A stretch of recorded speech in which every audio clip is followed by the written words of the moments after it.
आपल्या घरातील दारिद्र्य, गरिबी, अलक्ष्मी, नकारात्मक ऊर्जा दूर होऊन सकारात्मक ऊर्जा वाढण्यासाठी आपल्याला शुक्रवारच्या दिवशी एक उपाय करायचा आहे.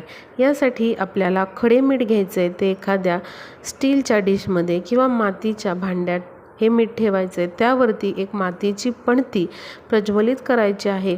यामध्ये जोडवात टाकायचे आहे, म्हणजे 2 वातींची मिळून एक वात बनवून टाकायची आहे.